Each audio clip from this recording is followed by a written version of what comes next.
Hi friends, welcome to my channel. ఈరోజు మన కిచెన్లో చేసుకున్న రెసిపీ వచ్చి ఎగ్ ఆమ్లెట్తో కర్రీ చేస్తున్నాను.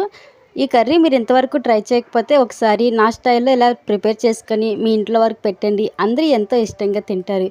ఎగ్ కర్రీ ఎప్పుడు ఒకేలా కాకుండా ఇలా కొత్తగా డిఫరెంట్గా ట్రై చేయండి. టేస్ట్ అయితే చాలా బాగా వస్తుంది. మరి ఎలా ప్రిపేర్ చేసుకోవాలో ఇప్పుడు చూద్దాం.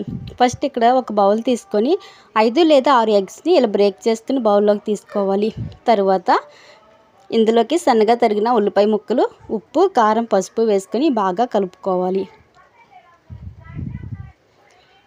ఇలా తగినన్ని వేసుకొని బాగా మిక్స్ చేసుకున్న తర్వాత ఇక్కడ చూపిస్తున్నట్టు ఒక చిన్న పెనం తీసుకొని అందులో కొద్దిగా వేసుకొని చిన్న చిన్న ఆమ్లెట్ల కింద ప్రిపేర్ చేసుకోవచ్చు.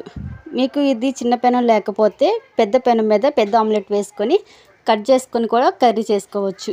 ఇలాగే అన్నీ కూడా చిన్న చిన్న ఆమ్లెట్ల కింద మనకి ఎన్ని కావాలో అన్ని ప్రిపేర్ చేసుకోవాలి. ఇక్కడ మా ఫ్యామిలీ సరిపడగా 5 లేదా 6 వేస్తున్నాను.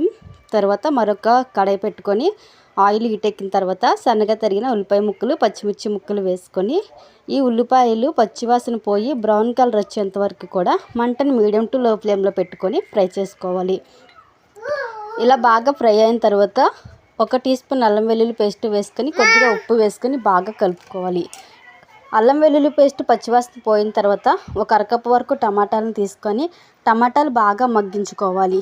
ఈ కర్రీకి టమాటాలు కానీ ఉల్లిపాయలు కానీ బాగా మగ్గకపోతే కర్రీ అంత టేస్టీగా ఉండదు. మీడియం ఫ్లేమ్లో పెట్టుకొని బాగా మగ్గించుకున్న తర్వాత కొద్దిగా కారం, పసుపు, గరం మసాలా, కరివేపాకు వేసుకొని బాగా కలుపుకోవాలి.